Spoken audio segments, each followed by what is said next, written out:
আসসালামু আলাইকুম। কেমন আছেন সবাই? এখন প্রায় সকাল 6:30 বাজে এবং এই সকালে ব্যাগপত্র গুছিয়ে আমরা কোথায় যাচ্ছি সেটা নিয়েই থাকবে আজকের ব্লগটা।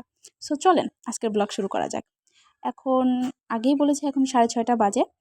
আর দেখতেই পাচ্ছেন এখনো কুয়াশা, পুরো রাস্তা ফাঁকা। এত ভালো লাগছিল, মানে অনেকদিন পরে এরকম এত সকালে বেরিয়েছি। এই তো আমরা চলে আসছি রেল স্টেশনে। আর আমার হাজব্যান্ডের টিকিটও কাটা শেষ এবং আমাদের ট্রেনে ওঠাও শেষ। এবার বলি আমরা কোথায় যাচ্ছি। আমরা যাচ্ছি যশোরে আমার বাবার বাড়িতে শীতের বেড়াতে। মানে বলে না শীতের পিঠা, পিঠা মজার মজার রান্না খেতে মা বাবার কাছে যাচ্ছি।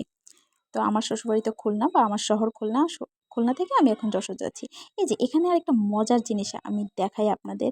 এই যে গ্লাসে দেখতে পাচ্ছেন যে পুতুল আঁকানো কতটুকু দেখা যাচ্ছে জানি না। এখানে আগে যখন আমরা ছোট ছিলাম তখন যখন গ্লাসে কুয়াশা পড়তো অথবা মুখের যে ভাবটা বেরোতো ওইটা দিয়ে তারপর অনেক কিছু আঁকতাম এবং কে যেন সেম কাজটাই করে রাখছে। তো দেখে একদম ছোটোবেলায় ফিরে গেলাম। এটা দেখেও ছোটোবেলার অনেক স্মৃতি মনে পড়লো। অবশ্য ছোটোবেলা কেন, এখনও আমি এই সেম কাজটাই করি। গ্লাসে এরকম শীতকালে কুয়াশা পড়লে অথবা মুখের ভাব দিয়ে তারপর যেটা মন চায় সেটা আঁকি অথবা নিজের নাম লিখি। আসলে অনেক দিন পর এটা পেয়ে আসলে শৈশবে ফিরে গেছি একদম, যা বলতে পারেন। আর ট্রেন জার্নি বরাবরই আমার খুব পছন্দ। আর যদি আমার জামাই আমার সাথে থাকে আমার তো আরও ভালো লাগে।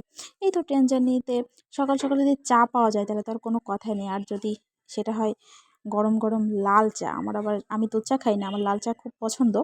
সো যেহেতু চা দেখেই দুজনে দুটো অর্ডার করে দিলাম।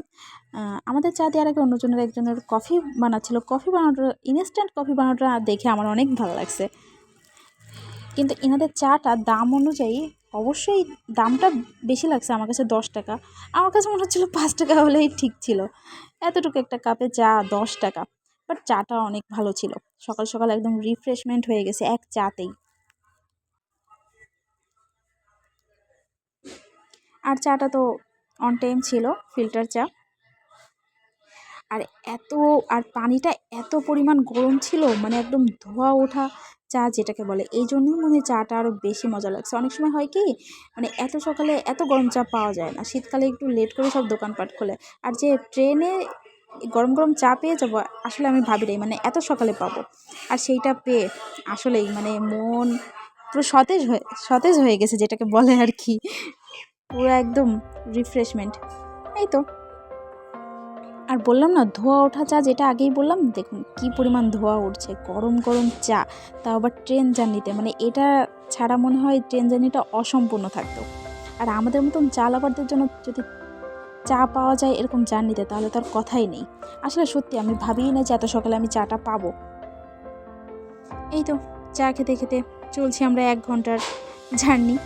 আমার মনে হয় ট্রেন জার্নি 4-5 ঘন্টা কেন, সারাদিন হতো আমি মনে হয় আরামসে এরকম বসে থাকতে পারতাম। বাস জার্নি আমার অতটা ভালো লাগে না যতটা আমার ট্রেন জার্নি ভালো লাগে। আমার ট্রেন জার্নি প্রচণ্ড প্রচণ্ড পছন্দ।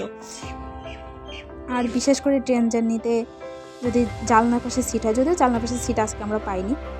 এই তো এই করতে করতে আমরা যশোর পৌঁছে গেলাম। যশোর স্টেশনে নেমে কিছু টাইম ওয়েট করছিলাম আর চারপাশটা দেখছিলাম। ভালোই লাগছিল। ট্রেনটা ছেড়ে যাওয়ার আগ পর্যন্ত আমরা একটু ওয়েট করছিলাম যে ট্রেনটা যাক, আমরা আর একটু কিছু টাইম দাঁড়াই।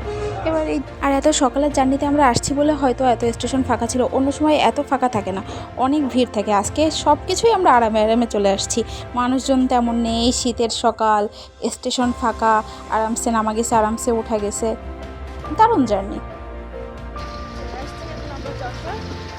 যাচ্ছি এখন স্টেশন থেকে বাসাতে।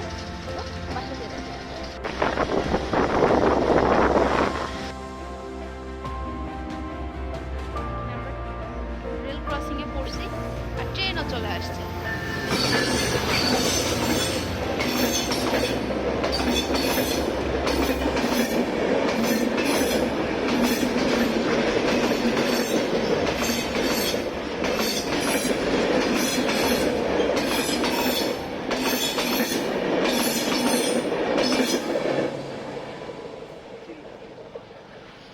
চলে যাও, চলেন যাই এবার বাপের বাড়ি। যত পথ অতিক্রম করে যাচ্ছে অন্যরকম ভালো লাগছে, যার একটু টাইম পরেই বাবার বাড়ি বাবার বাড়ি বাবার বাড়ি। এই তো যাচ্ছি অন দ্য ওয়ে, আর বেশি না, 5 মিনিটের রাস্তা। এই রাস্তা ক্রস করতে করতে অলমোস্ট আমরা চলেই আসছি। এই গ্রামের এই রাস্তাটা আমার খুবই পছন্দ, দুই ধারে অনেক গাছপালা। আর এই যে মাত্র সকাল 8টা বাজে, সবাই যে যার কাজে যাচ্ছে, এগুলো দেখতেও ভালো লাগে। মানে শহরের থেকে গ্রামে আসলে মনে হয় অন্যরকম শান্তি লাগে।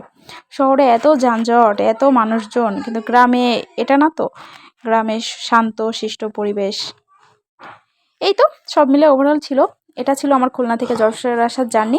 আপনাদের ব্লগটা কেমন লাগলো সেটা জানাতে অবশ্যই ভুলবেন না, এবং যদি ভালো লেগে থাকে পরের ব্লগের জন্য শেয়ার এবং ফলো দিয়ে অবশ্যই পাশে থাকবেন। ধন্যবাদ।